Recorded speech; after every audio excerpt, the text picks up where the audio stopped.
So hello mga langka, another day, another vlogs. Aga pa nga lang ay sinusubok na ako ng panahon at gumising ako ng super aga ngayong araw. Iba naman ang hindi makagising ng ganitong kaaga kung ganito kaingay din yung nairinig mo doon sa labas ng aming tindahan. Nako Boss Homer, kung gaano ka ka-energetic kagabi ay ganun ka rin ka-energetic ngayong umaga. Char. Talaga maintindihan doon si Boss Homer pag nandito sa bahay ay parang kiti-kiti ba, yung hindi siya mapakali na hindi mo maintindihan kung ano yung gagawin niya dito sa bahay o sa tindahan namin. Kaya pagising ko ay tumayo kagad ako at tininan ko nga agad itong aking farm ng bulaklak dito. Char. Pinagbubunot ko nga itong mga halaman doon sa aking kapatid doon sa bundok mga langga ay ayaw na ayaw talaga ni Homer dahil nga wala daw malalagyan dito sa aming bahay at kung saan ko na nga daw ilalagay. Pero dahil matigas nga yung ulo ko ay nag-insist talaga ako na dadalhin ko nga dito sa bahay at baka ako ay mabuhay pa siya at tataba pa nga siya pag ako ang mag-aalaga. Itong Clyde talaga ay bad talaga itong Clyde. O tingnan mo, ganito ang ginagawa ko pero sayang-saya pa siya kahit ginaganyan ko. Hoy, hindi ba sakit yan ha? Ganyan lang talaga ako maglambing. Patuloy na nga ni Boss Homer itong ang kanyang ginagawa dito at inayos na nga niya dahil magde-deliver nga ngayon yung aming Coca-Cola dahil kahapon pa nga lang ay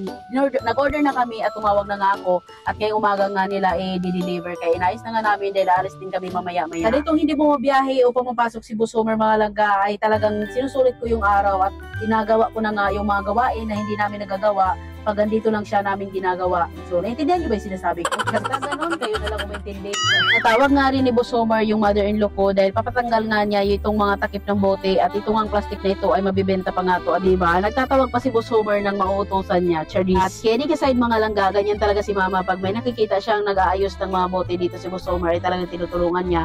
Kahit ako nga mga langga, pag ako ay busy, ay talagang tinutulungan ako ni mother-in-law. So, ganun siya kabait mga langga, diba? So, shout out nga rin pala sa mga nagsasabi, pangit yung ugali ng mother-in-law ko. Hoy, hindi ganun ha. Mabait kayong mother-in-law ko, kayo talaga. So, tayong mga manugang mga langga, understood na yan na kailangan natin magpakabait sa ating mga mother-in-law para tayo ay sasamahan niya o tayo ay tutulungan pag tayo lang mag-isa sa bahay at tayo ay nahihirapan sa mga gawaing bahay. So, ganun yung mother-in-law ko mga langga. Tinutulungan niya ako pag ako mag-isa o kaya ako ay nahihirapan dito sa bahay.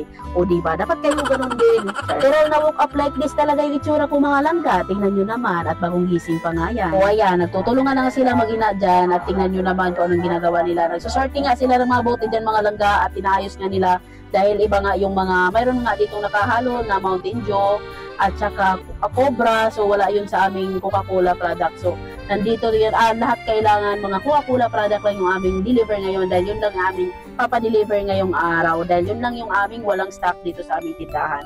So nagtutulungan silang tatlo dyan, kita nyo naman mga langga kung ano yung mga itsura nila. At nag-ayos nga kami dito mga langga, dumating itong inaanak ko at itong bagong ligo mga langga. Naku, parang nahiya ako kakagising lang tapos siya ligong-ligo na siya kahit wala siyang ginagawa at wala siyang pasok. Itong mga tansa na ito mga langga ay iniipon din namin yan dahil pwede yan ibenta sa kalakal, so kasali sa kalakal yan.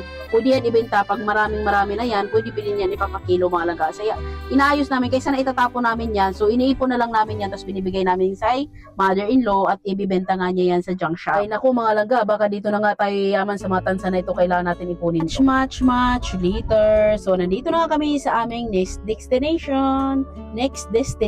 Dito nga lang kami ngayon mga langga sa SM Fairview dahil bibilhan ko nga ulit si Boss Homer ng kanyang belt bag dahil kailangan niya yan sa trabaho at kailangan niya yan sa araw-araw pag umabas sa Mayo. So yan nga yung binili ko mga langga, sa musimo ako bumili dahil matibay daw. At tapos namin mga langga, umuwi na rin kami kaagad at ito dumaan muna kami dito sa may bigasan pagkatapos kasi wala na kami stock doon sa bahay at dumaan muna kami dito at bumili nga muna kami para mayroon kami stock sa bahay. So yun lang yung ating video for today mga langga. Thank you for watching and God bless everyone. Bye!